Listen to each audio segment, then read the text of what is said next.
यदि हम देखते हैं तो हिंदुस्तान में कायर समाज का एक अपना अलग योगदान रहा। अभी हमारे कायर हमारे संचालन कर रहे बंधु ने कहा विवेकानंद, यदि मैं नाम गिराऊंगा लाल बहादुर शास्त्री, बाबू राजेंद्र बाबू, हरिवंश राय बच्चन, अमिताभ बच्चन, ऐसे सबके इंतजाम नाम गिराऊंगा तो शायद बहुत समय लग जाए। कहने का तात्पर्य है कि कायर समाज इस हिंदुस्तान की रग रग में बसा हुआ समाज। मेरे पिताजी तो हर समय कहते थे कि यदि संपूर्ण हिंदू समाज को एक मानव रूप में देखे तो अलग अलग समाजों की अपनी अलग अलग भूमिका है, और उस मानव शरीर में यदि कायर समाज है तो वो उसका मस्तिष्क,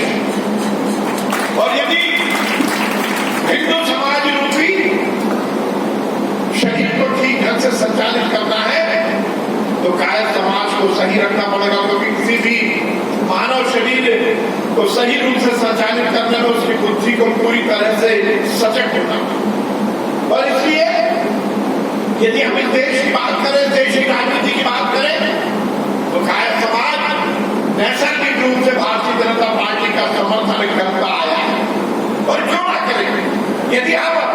भारतीय जनता पार्टी की बात करें तो कश्मीर से लेकर कन्याकुमारी और कटक से लेकर कटक तक इस देश की राजनीति में अनेक राजनीतिक दल है, परंतु भारतीय जनता पार्टी एक ऐसा राजनीतिक दल है जिसको कहा जाता है पार्टी विद डिफरेंस, एक अलग पार्टी जो देश के लिए, समाज के लिए काम करती है। जब भारतीय जनता पार्टी का गठन हुआ तो हमारे डॉक्टर श्यामा प्रसाद मुखर्जी जी उस समय तो नेहरू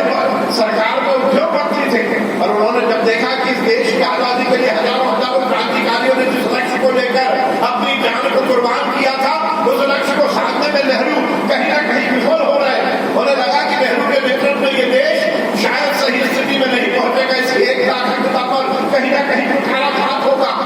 श्यामा प्रसाद मुखर्जी को लगा कि यदि नेहरू कश्मीर हमसे अलग हो जाएगा, धारा 370 का विरोध करते हुए उन्होंने नेहरू सरकार से इस्तीफा दिया और भारतीय जनसंघ का निर्माण किया, और उन्होंने इस देश की आजादी की स्थिति को फिर स्थायी रखने के लिए, इस देश की एकता अखंडता को कायम रखने के लिए अपनी जान को कुर्बान कर दिया। तो भारतीय जनता पार्टी इस इतिहास से आती है जो इस देश के लिए काम करती है, समाज के लिए काम करती है। और भाइयों और साथियों,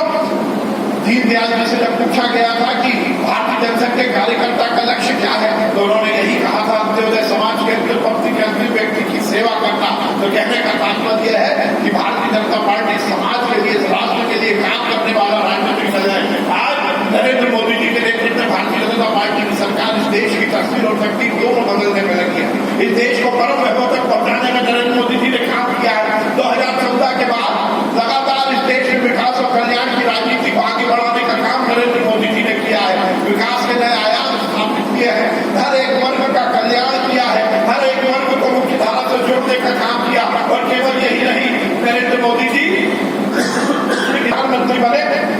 कश्मीर से लेकर कन्याकुमारी तक कमल ही कमल खिला, दिल्ली में कमल खिला, उत्तर प्रदेश में कमल खिला, मध्य प्रदेश में कमल खिला, राजस्थान में कमल खिला, तमिलनाडु में कमल खिला, कर्नाटक में कमल खिला, और केवल देश में ही कमल नहीं खिला, नरेंद्र मोदी अमेरिका और ऑस्ट्रेलिया गए तो वहां भी कमल खिला के आए। इस देश में मान और सम्मान को पूरी दुनिया में बढ़ाने का काम नरेंद्र मोदी जी ने किया। और इसी तरह मध्य प्रदेश के मुख्यमंत्री डॉक्टर मोहन यादव जी के नेतृत्व में भी भारतीय जनता पार्टी की सरकार मध्य प्रदेश में लगातार विकास का काम कर रही है। और नरेंद्र मोदी जी ने कहा है डबल इंजन की सरकार, केंद्र में भी भाजपा की सरकार, राज्य में भी भाजपा की सरकार। और भाइयों ध्यान रखिए, यदि डबल इंजन की सरकार का ही विधायक होगा तभी दतिया में विकास